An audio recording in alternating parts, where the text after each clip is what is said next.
Hello and welcome to our London History Podcast, where we share our love of London, its people, places and history in 20-minute episodes. I am your host, Hazel Baker, qualified London tour guide and CEO of London Guided Walks. You can follow us on Twitter at guided_walks or find us on Instagram at walk_London, or indeed we're also on Facebook and we're London Guided Walks. We have lots of lovely guided walks and private tours, treasure hunts and virtual tours for Londoners and visitors alike. You can check all of those out on our website londonguidedwalks.co.uk. And don't forget, our blog is regularly updated with posts written by our passionate team of qualified tour guides, and there are hundreds to choose from, all absolutely free. So without further ado, let's get on with the show. 2020 and the beginning of 2021 haven't been all that fun, but you know what? We have had it worse. Joining me in the studio today is City of London tour guide Ian McDiarmid, and we are going to be talking the Black Death. Hello. Hi there. Yeah, this should cheer everybody up, shouldn't it? The Black Death is the name given to the first wave of the plague that swept across Europe in the 1300s. It was the deadliest pandemic recorded in human history. It resulted in the deaths of up to 75 to 200 million people in Europe, Asia and North Africa, peaking in London from 1348 to 1349. The Black Death was the result of a highly infectious disease spread by fleas that bit their hosts, usually rats and humans, and introduced the bacteria Yersinia pestis that caused the disease into their hosts' bodies. Now, Ian, considering the size of these tiny fleas, how did they manage to do so much damage? It's a very good question, and it's one that baffled scientists at the beginning of the 20th century. If we go to the 1890s, there was an outbreak of plague in China in 1894, and Europe sent its best epidemiologists over to study this outbreak, and these included a Frenchman by the name of Yersinia, and he's the one who identified the bacterium responsible, and the disease since been known as Yersinia pestis after him. But there remained a big problem, and that was how the disease was actually transmitted. The plague, this outbreak in China, moved to India, and in India there was something called the India Plague Research Commission, and it was their work at the beginning of the 20th century that established it. Initially they thought, well, it might have been transmitted directly from human to human, then they thought maybe human fleas did it, and then they began investigating rat fleas. But the problem with fleas is that if they bite a human's very big, first of all, so you're not going to get very much bacteria out of a flea bite of a human. Mm-hmm. And secondly, the fleas themselves are very, very small. They've got very small stomachs, and their noses, where they'll be biting, their proboscis, are small as well. So it's a bit of a puzzle how you could get enough disease material in from a flea bite. But they nailed it down eventually. They nailed it down to rat fleas rather than human fleas as the vector for the disease. And one significant thing about the way the disease progresses is that when it infects a flea, and we're talking about the fleas of black rats, Rattus rattus, it causes a blockage in their stomachs, and this blockage causes them to regurgitate a lot of the bacteria into the bite wound that they're making, and this is how the disease gets going. And it's also very important, this blockage in the stomach, because it means that the disease maintains its virulent character. Why is that? You need a virulent form of the plague to cause this blockage in the flea's tummy. Oh, so we know how it's caused now, but when in 1349, what did they think? Their main explanation for it was that it was God's punishment for the sins of mankind. And when they knew that the plague was on its way, or when it originally broke out, one of the principal reactions of it was to have these religious processions to show penitence and to try and ward off the disease. Another explanation of it was that it was due to some kind of pestilence in the air, that it was associated with some kind of rottenness in the air, a bit like miasma would be used to explain the plague later on in the 17th century. And then they could also come up with other explanations, one notable one being astrology. The University of Paris was, after the outbreak, asked to explain what caused this terrible disease, and they went back and looked at their charts, and they noted conveniently that there was some cataclysmic event in the heavens just before it all happened. So they had various ways of explaining it. What they didn't know about crucially, was fleas. I had read that the king had requested that the streets been cleaned, and the response was that they couldn't because the street cleaners had already died of the plague. Oh, okay. That's interesting. Well, one of the things that affects London is that there are subsequent outbreaks, and there's one in 1361, and Edward III issues this ordinance, which we talk about on one of our tours, actually, when we go around the Shambles, which was the meat market around the Newgate area. He issues an edict saying you will not slaughter animals within the city of London, and it was because of all the offal and everything that was created by the slaughtering of the animals. And this shows this concern with bad smells, bad air being a possible cause. Yeah, your medieval walk's a very good one, by the way. Oh, thank you. Yeah, I enjoyed doing it. So here's a big one. How did the Black Death get its name? Well, it feels as though it ought to be descriptive. It feels as though it ought to be describing the symptoms of the people who suffered from the disease.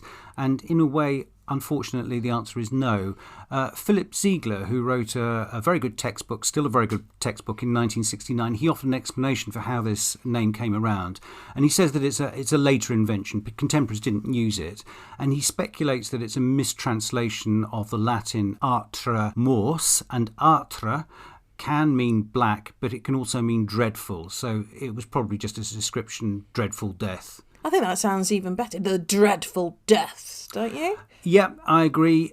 We're stuck with Black Death, and like a lot of historical terms, it's one for convenience. Everybody knows it, so we're just going to carry on using it. You kind of hinted about the name being descriptive, and we had these buboes, didn't we? Yes, so the main symptom of bubonic plague is the development of these boil-like buboes at the end of the lymphatic system. So the way bubonic plague is an infection of the lymphatic system, typically you'd be bitten on the leg and you'd develop these buboes in the groin or on the thigh. But if you're bitten a bit higher up, you could well develop buboes in other lymphatic nodes, so the armpit, on the neck, behind the ear. And what would happen is that the disease from the initial bite would take about 2 to 5 days to incubate before you started feeling the symptoms. And then you'd feel unwell and you'd be dead within 2 to 5 days. Probably. Now, I know that you disagree with this, but I'm going to say stick with my figure of 80% mortality for bubonic plague, though I can actually speak for you and say that you think that it was much lower, don't you? Yeah, with bubonic, I've read 50%, okay. Whereas the septicaemic and the pneumonic is near to 100%. Okay, well, I'm sticking with my 80%. But anyway, what Hazel's just mentioned is that there are two further varieties of bubonic plague, pneumonic and septicaemic. So I've said that bubonic is an infection of the lymphatic system. What could happen is that if the attack was very virulent, the disease could spread out into the bloodstream, and then you've got septicaemic plague, and or it could spread out into the lungs, in which case you've got pneumonic plague. And with these, you don't get the buboes unless you've got bubonic plague as well. With the septicaemic, you'd get kind of blotches under the skin, and then you'd be dead very quickly. Pneumonic, you would be spitting blood towards the end, and you'd have blood coming out of your nose as well. So it was quite easy to identify. And when we're talking about the disease sort of spreading out from the lymphatic system, we're then talking about secondary pneumonic plague. One of the characteristics of pneumonic plague is that we've said that the disease needs a flea to transmit it. Pneumonic plague can be transmitted directly from human to human. So if you breathe in the droplets of somebody coughing and they've got pneumonic plague, or you come into contact with their sputum, you can contract pneumonic plague. And if you contract it directly from somebody without getting bubonic plague, then it's known as primary pneumonic. Yeah, I have recently read an article which suggests that London had a combination of bubonic and pneumonic to deal with.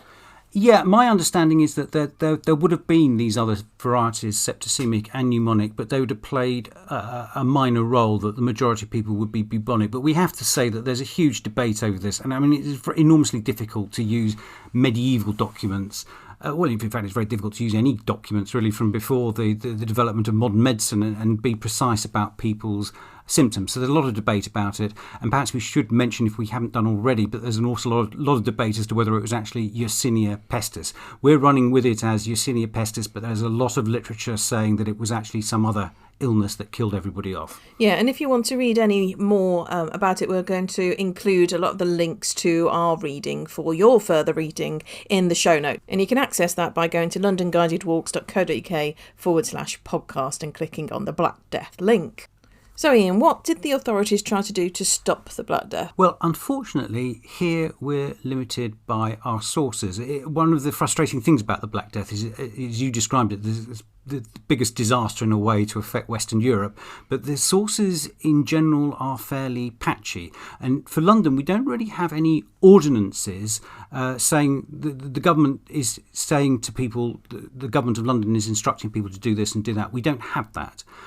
What we have got is a lot of information from Italian cities, and Italian cities were, the government was very well developed. They were the wealthiest cities in the world. They had the most developed bureaucracies, and we've got a lot of information from them.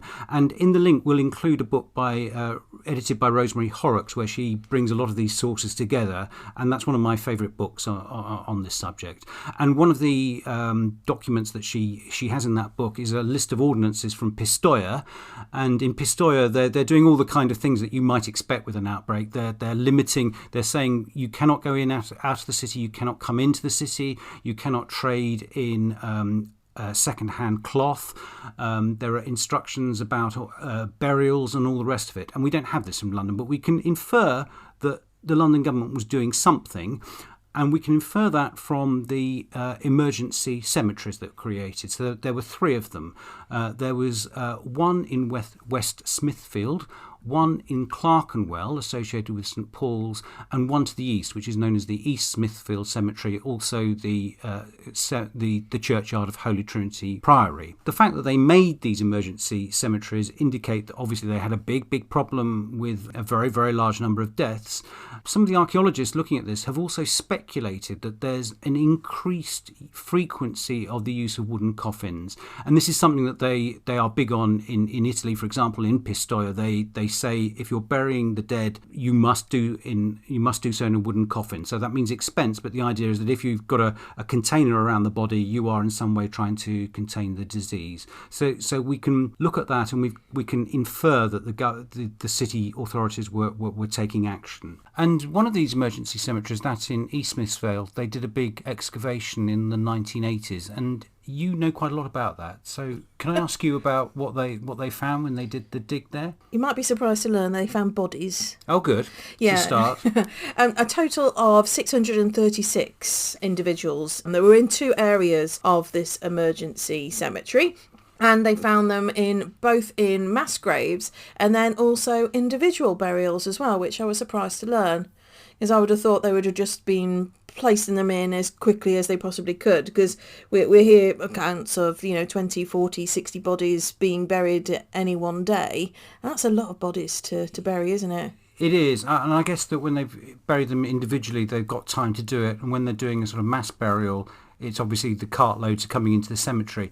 However, I'm right on in saying that even when they're doing them in the mass graves, they're just not they're not tipping them in by a wheelbarrow. They're taking care over arranging them, aren't they? Yeah, and that's the imagery that you get from TV and even some books that I've read. But no, they're actually properly placed and given respect, and they even have shrouds. Yeah, so they're facing the right way, so on the Day of Judgment, when they rise up, they're facing the right way. That's right, they don't have to turn around. No. That's right. So this cemetery, so this was purely an emergency one for the Black Death. It covered an approximate area of 2 hectares. They're still estimating that 40 to 50% of the cemetery is still in situ. They haven't looked at that yet. Wow. Yeah. So there's plenty for future archaeologists to get stuck into. Yes, and the Charterhouse Square excavation, which I was mentioning earlier on, where they just basically done a tiny sample through the crossrail work, the estimates are that there are between 2,000 and 20,000 people buried there. So very wide range of estimates, but obviously a very, very large cemetery. Yeah.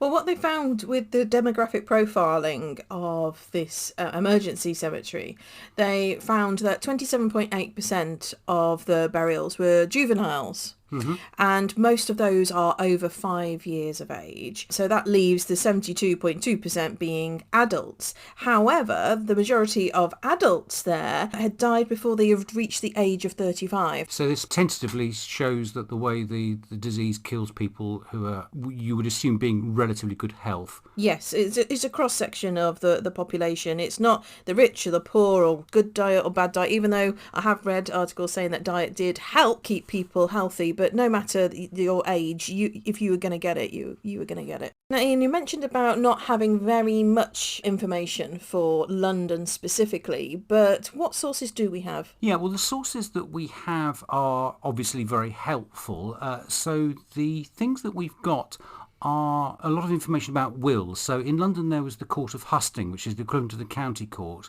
and the wealthy would draw up their wills in this court, and they would then subsequently have them enrolled. So after they died, that's the kind of official registration of the will. And there are problems with this information. Sometimes the court wasn't sitting, but nevertheless, the volume of wills being drawn up, people tended to draw their wills up just before popping their clogs, and you obviously, if you had the plague, you'd know you're about to go. And you can see that from the volume of wills being drawn up and wills being enrolled, you can roughly trace the progress of the disease. England as a whole, that's excluding London, is very good for sources, relatively very good for sources. And most of the studies of the Black Death in a European context rely heavily on this English material. And the quality of the evidence in England as a whole comes from institutions, which we don't have for London. Institutions are when people are appointed to religious offices. So if they've died, there'll be an increase in these institutions. The other big source for England as a whole is manorial court rolls. Very good source of information. When a tenant dies, it's recorded in the court roll, so again you can monitor the progress of the disease.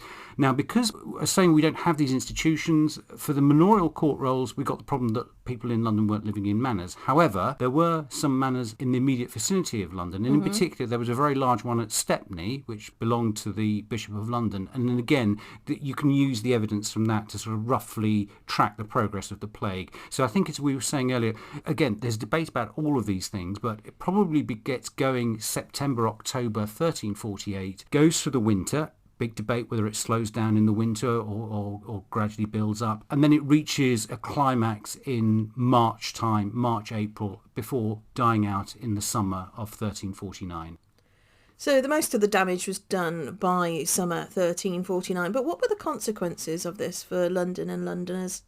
Well, the effect can be broken down into a lot of people dying and London becoming a lot emptier, I guess. In terms of population, we've got quite a good handle by medieval standards on what the population was in the late 14th century. Poll tax records from 1377 indicate population around 40,000, and sort of middle area of guesses for before the plague are about 80,000. So pretty dramatic collapse in the population. And then we must say that that's actually more dramatic in London, isn't it, where 50% of the population goes compared to a third England-wide. Yes, indeed. There are various other consequences that fall from this huge human tragedy. One is that presumably the city is a lot emptier. Now, we don't have a lot of direct evidence for this, but in 1357 the Londoners petitioned the King, Edward III, saying that their tax burden should be lightened, and they mention in this petition that the city is 1/3 of the buildings are empty. Now, special pleading, yes, but on the other hand it seems quite plausible, and also they're not that far away from Westminster, so they can't really dress it up too much, they can't diverge from reality too much. One of the immediate effects is that with this collapse in the population, you've got a shortage of labourers. It's very difficult to find people to do the work for you, and they demand more money. And one of the first things that Edward does during the plague itself is to issue the Ordinance of Labourers, in which he says labourers cannot work for more than they did before the plague, and then this becomes the Statute of Labourers a bit later on. Now, people are prosecuted under this, so action is taken, but the fact that they repeat it, or the ordinance becomes a statute and then I think it becomes reissued, indicates that it wasn't really very effective and the price of labour went up. And we can also see the price of a lot of commodities going up as well. Basically, with fewer people around, labourers earning more money, the common sort of people are wealthier, they've got more money to spend, and things like salt go up in price. We can see the price of salt doubling in London. Even after 671 years, the Black Death has left its mark on London, reminding us of the devastation that disease can inflict on communities. If you've visited Westminster Abbey, you may have noticed a large slab in the southern cloister. This is believed to cover the remains of the Abbot of Westminster and 27 of his monks who were taken by the Black Death. And I've got some news as well, Ian, about consequences of all of our hard work for this lockdown podcast. We have now reached 20,000 downloads. Oh, very good. Yeah, so thank you very much for your contributions. Oh, my pleasure. And thank you very much for everybody listening. And don't forget, this is absolutely free, so share the love of London and our London History podcast with your friends and family. We'll see you next week for something a lot more fun.